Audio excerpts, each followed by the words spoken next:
आज के वीडियो में मैं आपको एरिया 51 के मिथक के पीछे की असली कहानी के बारे में बताने जा रही हूँ। अमेरिका के सबसे मशहूर टॉप सीक्रेट मिलिट्री बेस पर भले ही एलियंस ना हो, लेकिन वहाँ जो है वह उतना ही दिलचस्प है। दशकों से नेवादा की एरिया 51 वायुसेना की सुविधा ने एक षड्यंत्रकारी तूफान की आग का प्रतिनिधित्व किया है, जो सबूत है कि चारों ओर घूमता है कि एलियंस और उनकी तकनीक मौजूद है और इसकी दीवारों के पीछे छिपे हुए हैं। किताबों, टीवी शो और यहाँ तक कि बड़े पैमाने पर ऑनलाइन छापे ने अतिचारियों के खिलाफ चेतावनी के अपने स्पष्ट संकेतों से परे देखने की कोशिश की है। बंजर नेवादा रेगिस्तान के बीच में वहाँ एक धूल भरी अचिन्हित सड़क की एरिया 51 के सामने गेट पर ले जाया जाता यह एक श्रृंखला कड़ी बार है। एक छोटे से अधिक के द्वारा संरक्षित बूम गेट और अतिक्रमण संकेत डराना। कोई यह सोचेगा कि अमेरिका का बहुचर्चित शीर्ष गुप्त सैन्य अड्डा कड़ी सुरक्षा में होगा, लेकिन कोई गलती ना करे, वे देख रहे हैं। गेट के बाहर कैमरे हर एंगल को देखते हैं। दूर पहाड़ी की चोटी पर एक सफ़ेद रंग का पिकअप ट्रक है, जिसकी टिंटेड विंडशील्ड नीचे की हर चीज़ पर नज़र रखती है।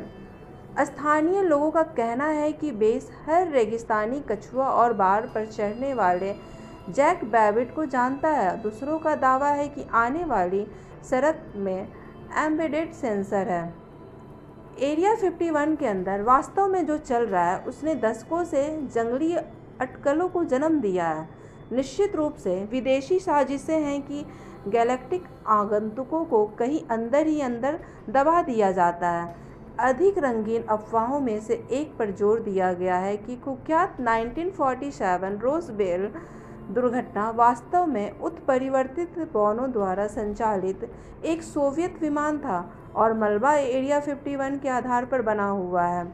कुछ का यह भी मानना है कि अमेरिकी सरकार ने 1969 के चंद्रमा को बेस के हैंगर में से एक में फिल्माया था।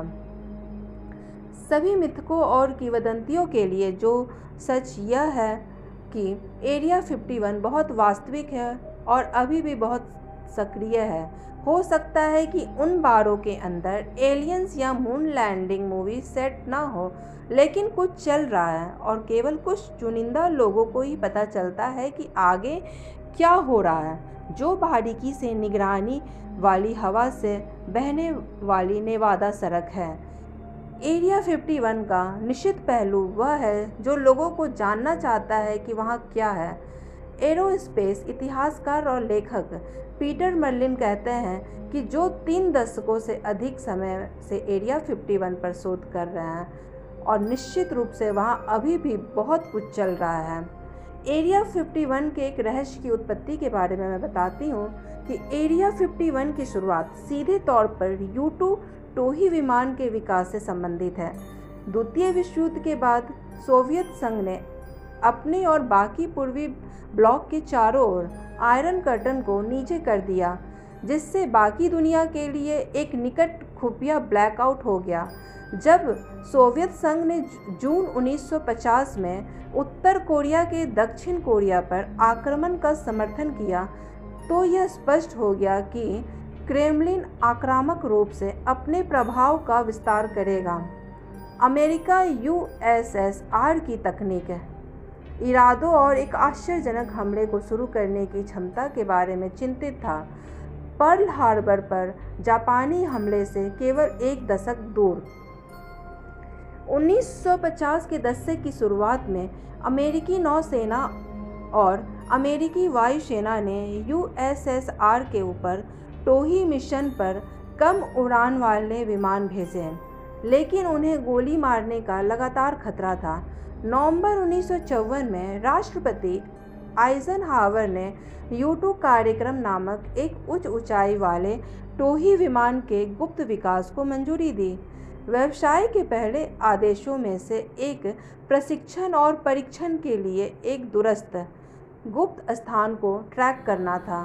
उन्होंने इसे दक्षिणी नेवादा रेगिस्तान में ग्रूम लेक के नाम से जाने वाले नमक के फ्लैट के पास पाया, जो कभी आर्मी एयर क्रॉप्स के पायलटों के लिए द्वितीय विश्व युद्ध की हवाई गनरी रेंज थी। एरिया 51 के रूप में इसके मानचित्र पदनाम के रूप में जाना जाता है। यह मध्य कहीं नहीं साइट एक नया शीर्ष गुप्त सैन्य अड्डा बन गया। श्रमिकों को आने के लिए मनाने के लिए U2 परियोजना के प्रमुख इंजीनियरों में से एक केली जॉनसन ने इसे और अधिक आकर्षक नाम दिया और उसका नाम था पैराडाइज रैंच। एरिया 51 को मिथक कैसे बनाया गया? U2 परीक्षण जुलाई 1955 में शुरू हुआ और तुरंत अज्ञात उड़ने वाली वस्तुओं के देखे जाने के बारे में रिपोर्ट आने लगी। यदि आप 1992 की CIA रिपोर्ट में विवरण पढ़ते हैं, जिसे 1998 में संशोधनों के साथ अवर्गीकृत किया गया था और बाद में 2013 में लगभग पूर्ण रूप से जारी किया गया था, तो यह देखना आसान है कि क्यों इनमें से कई दृश्य वाणिज्यिक एयरलाइन पायलटों द्वारा देखे गए थे, जिन्होंने कभी किसी विमान को U2 जैसी ऊंचाई पर उड़ते हुए नहीं देखा था, जबकि आज के विमान 45,000 फीट की ऊंचाई तक उड़ सकते हैं। 1950 के दशक के मध्य में एयरलाइनों ने 10,000 से 20,000 फीट की ऊंचाई पर उड़ान भरी।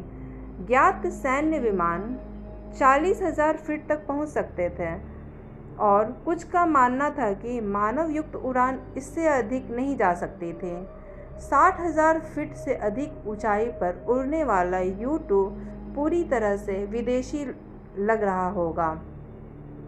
स्वाभाविक रूप से वायुसेना के अधिकारियों को पता था कि इनमें से अधिकांश स्पष्टीकृत दृश्य U2 परीक्षण थे, लेकिन उन्हें इन विवरणों को जनता के सामने प्रकट करने की अनुमति नहीं थी।